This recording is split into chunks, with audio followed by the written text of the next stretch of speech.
Cuando regresó la democracia, allá por el año 1983, es decir, cuando tuvimos un presidente electo por el voto popular, Raúl Alfonsín, una porción inmensa de la sociedad argentina pensó, o en realidad quiso pensar, que los tiempos del odio quedaban atrás y que a medida que pase el tiempo se iban a ir alejando cada vez más.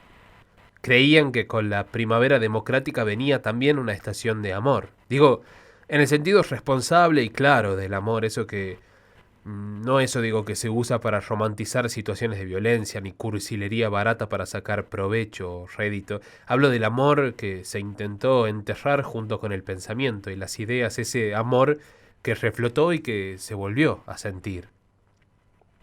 Y la verdad es que era un estadio de la conciencia colectiva aquel entonces que, sin olvidar ni resignar la investigación sobre el pasado, presumía que hacían falta dosis de odio para actuar como los militares actuaron, en contra de su propio pueblo, con la desaparición de 30.000 personas, con el robo de bebés, con personas arrojadas al mar, con la política de las botas aplastando cabezas, con los modos militares, sus discursos, su rigurosidad, su desapego de las emociones, del amor, sus figuras diabólicas, Videla, Galtieri, Macera. Era el sinónimo del odio por excelencia. Y luego de todo esto, cuando retorna la democracia, se recupera esa idea de que el amor vence al odio, pero ha pasado mucho, mucho tiempo ya, más de 40 años, y con los años fuimos aprendiendo que eso fue una euforia del momento. Digo, el hecho de pensar que el odio se quedaba atrás. Hoy, con la revolución digital, solo cambiaron de nombre, pero los haters o los odiadores han existido antes, han existido durante y continuaron después de la dictadura cívico-militar argentina. Y en la actualidad no solo tienen voz, voto y hasta banca en lugares importantes de la política y la toma de decisiones de un país, sino que además sus discursos son aplaudidos por personas que ocupan ese sector y que se conjugan en un grupo amplio de personas que repiten y escupen discursos que segregan, que marginan, que señalan, que acusan, que tergiversan. Hay una gran parte de la hoy digo una gran parte de la acción política, económica, social se basa en el odio. El odio al otro, a la otra, al otre, a les otres, a las formas de pensar, a otros colores de piel, a otra forma de concebir la realidad sin ser casualidad, sino causalidad. De hecho, si hacemos un paneo visual de arriba a abajo, de abajo a arriba en toda América, digamos, Donald Trump, ¿no? El fenómeno Jair Bolsonaro ganaron con esa premisa fundamental las últimas elecciones, el odio a lo diferente, que no solo se transmite en la política desde el enunciado y desde las acciones, sino que se reproduce a través de otras plataformas, de otros aparatos reproductores del discurso hegemónico que está copado por el odio. Las películas, digo, que representan al narco latino, al negro delincuente, a la mujer débil, ¿no? Digo, a Estados Unidos como los salvadores de la tierra entera en un eventual apocalipsis con todas las teorías conspirativas como respaldo.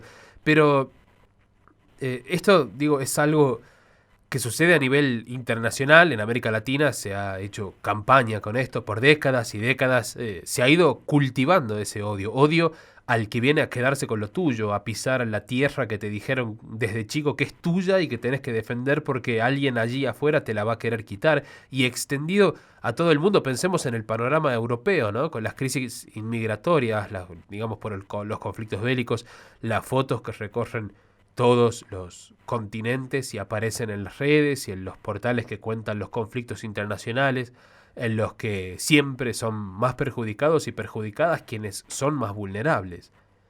Muchos ciudadanos y ciudadanas de países más o menos prósperos odian al inmigrante, al diferente, al que no pronuncia bien su idioma. Está instalada esa idea bizarra de que alguien de afuera vendrá a robar lo que es nuestro, nuestro trabajo, nuestra salud, educación públicas, etcétera. ¿Se preguntaron alguna vez cómo carajo se roba un trabajo? En Argentina eso sucede mucho, digo, Así como existe el amor, y hay una parte importante de la política que se moviliza por el afecto, las emociones y demás, existe una contracara importantísima también que se moviliza a través del odio recalcitrante. Estamos hablando del odio aquí, en esta noche de Radio Unlar, porque creo que existen voceros del odio que reflejan el pensamiento más dañino y peligroso de un sector de la sociedad y que en algún punto eso es lo que logra que el odio no pueda erradicarse, porque sus principales voceros ocupan lugares de poder.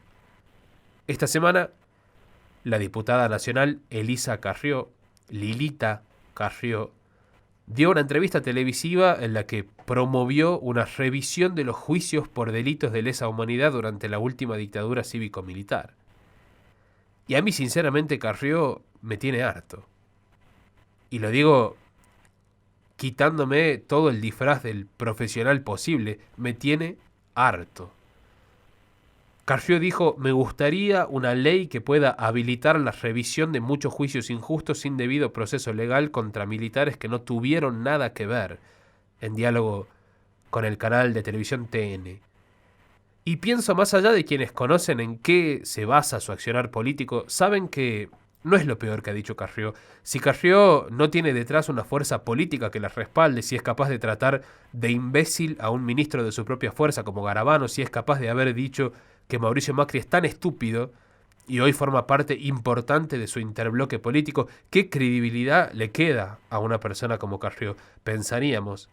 Y sin embargo, vale decir que sacó más del 50% de las elecciones legislativas en el año 2017 y es elegida como parte importante, enviándola a reforzar a las campañas políticas de Cambiemos en otras provincias. Elisa Carrió es la persona protagonista del editorial de hoy, porque Elisa Carrió encarna el odio en persona, lo hace desde una convicción de superioridad religiosa, lo hace temeraria y con impunidad. El lenguaje del odio en la política argentina existió siempre, vamos a decirlo, y en el gobierno anterior se combatió con una frase que recorrió las conversaciones cotidianas: el amor vence al odio. ¿Estamos seguros de que es así?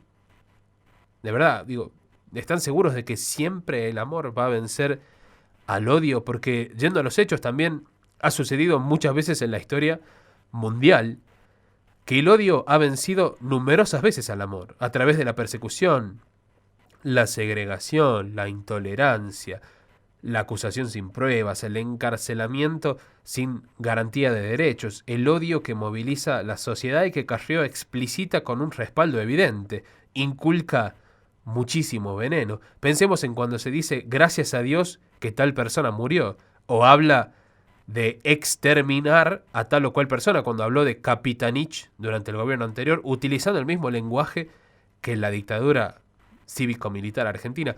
¿Cómo una persona puede decir cosas como esta abiertamente? Y que yo sea la denunciadora, mira, gracias a Dios murió de la soga. Porque ahí sí sabría lo que era una denunciadora.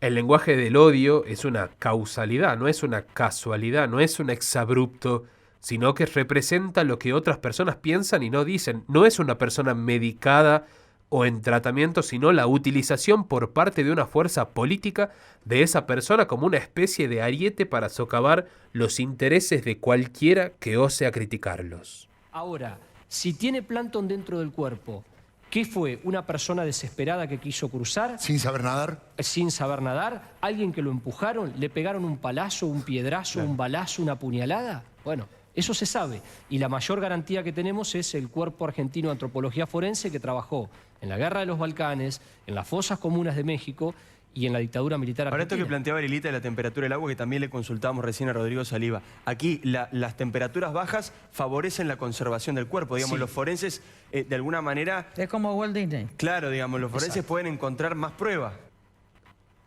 Hay que ser muy miserable, muy perverso. Una persona tiene que sentir un odio demasiado profundo que le habilite a despojarse enteramente de cualquier tipo de vergüenza para comparar a un pibe desaparecido en circunstancias que hasta el día de hoy la justicia no pudo esclarecer. Está hablando de Santiago Maldonado. con un pope del entretenimiento, con esa ironía escandalosamente maliciosa y que en cualquier otro país más serio, con todo esto y quizá con periodistas con un poco más de empatía, podría haber sido un verdadero escándalo, más, del que de verdad fue por aquí. La causa de Santiago Maldonado sigue hasta el día de hoy, 2 de julio del año 2019, en la nada. Y esta mujer llegó a decir que Santiago había una probabilidad, y lanzó además un porcentaje sin ningún tipo de pruebas de que podía estar en Chile o en algún lugar por ahí. Habló de la RAM, de la mafia mapuche, cualquier gansada que se le venía a la cabeza la largaba con impunidad total, descuidada del uso del lenguaje, impune al usar vocabulario militar, dictatorial y perverso, siendo funcionaria pública y habiendo sido electa por la gente. Pienso, ¿qué tipo de gente aplaude, por ejemplo, a Elisa Carrió? Correligionarios, correligionarias, que va a ser un hombre recordado por su enorme labor cuando en este país había muy pocos que salían a pelear y a levantar la voz para defender la memoria de aquellos y aquellas que estábamos desaparecidos. Tal vez a veces ha sido injusta la historia, los contextos políticos, pero sin duda Alfonsín va a quedar en la memoria como un valiente hombre que le dio, junto con los organismos de derechos humanos, con los familiares, con las víctimas que habían sobrevivido al genocidio, le dio al mundo un ejemplo. El ejemplo de que podíamos hacer justicia. A ese hombre ejemplar hoy quiero homenajear y quiero hacer un pedido también. Aprendamos un poquito de esos ejemplos, de esa austeridad, de esa gallardía. Porque hoy la verdad es que la política parece que cada vez da un poquito más de vergüenza. Hoy me da un poquito de vergüenza ser parte de este Congreso Nacional, donde hay una diputada, la doctora Carrió, que en este momento está durmiendo en su banca o acostada en la banca. Y la verdad es que, Carrió, te quiero decir, me da vergüenza. Le quiero decir a todos los argentinos, me da vergüenza ser dirigente política y estar sentada, compartir un recinto con una mujer que se mofa de la tragedia y de la vida de un argentino que, con diferencias o no, también peleó por la democracia como el señor de la Sota. Otra cosa más quiero decir. Carrió nos puede dar vergüenza, pero nosotros no podemos dejar que se bastardee la política. Y cuando discutimos política, discutamos política. Les quiero pedir perdón en nombre de esta dirigencia política a las hijas del doctor de la Sota. Les quiero pedir perdón a la familia. Y les voy a pedir perdón yo, porque acá no hay nadie que tenga el valor, quienes son parte de ese espacio político, para que decir que lo que dijo Carrió es una barbaridad. ¿Pero saben por qué? Porque no es la primera vez que lo dice. La doctora Carrió, en el año 2009, dijo que yo era una beneficiada por la dictadura. Doctora, a mis padres los desapareció la dictadura. ¿Y sabe qué? No me siento una víctima de la dictadura. Soy una sobreviviente de esa dictadura que gracias al doctor Raúl Alfonsín se pudo empezar a hacer justicia en este país. Por los juicios de la verdad, por los juicios del doctor Alfonsín, por mis padres y por aquellos que murieron y que defienden la democracia, quiero pedirle disculpas en nombre de esa mujer que está en las antípodas de cualquier tipo de pensamiento democrático y republicano a toda la Argentina. Gracias. A quienes estuvieron escuchando por ahí es a Victoria Donda, que le cantó las 40 ahí a Elisa Carrió cuando estaba durmiendo en la banca que se ha ganado con más del 51% de los votos. Ahora, Carrió se ha cruzado con todos los políticos y las políticas, de todos los tintes, ¿no? Habidos y por haber. Y la verdad es que tiene la impunidad que tiene y dice lo que dice porque hay quienes respaldan este tipo de actitudes, este tipo de políticas que no hacen más que ensuciar a lo llamado, a nivel más general, la política. Políticos como Carrió ensucian la política y que de verdad nosotros militamos la idea de que en realidad la política sirve para otra cosa, para mejorar la calidad de vida de la gente, para generar laburo, para prosperar, para felicitar y premiar, para dar oportunidades, facilidades, para que el mundo funcione con justicia y la vida se pueda disfrutar cálidamente. Pero me parece importante señalar hoy a los odiadores, a quienes hacen de su actividad política una manera de esparcir odio y segregación, de generar desigualdades, de provocar envidias, individualismo, faltas de respeto. En el mundo entero se da este fenómeno de los odiadores, quienes señalan con saña a inmigrantes, pobres, negros, a quienes piensan diferente. Y se da, de verdad, en muchos países alrededor del mundo, y con Carrió, esos reivindicadores de que el odio mata el amor, tienen unas consecuencias que después la misma sociedad lamenta. En estos días dijo que hay que revisar los juicios de lesa humanidad, y aquí en La Rioja se está enjuiciando a Milani, por ejemplo, y lo vamos a encarcelar. Porque nosotros, nosotras, nosotres, a diferencia de Carrió y el resto de los voceros del odio, no queremos, no quisimos, ni querremos, nunca, venganza. No es venganza, doctora Carrió. Por más que a usted le cueste pensar en otros términos que no sean los que nuclean al odio, nosotros lo que queremos es justicia. Y en cana, usted también va a ir.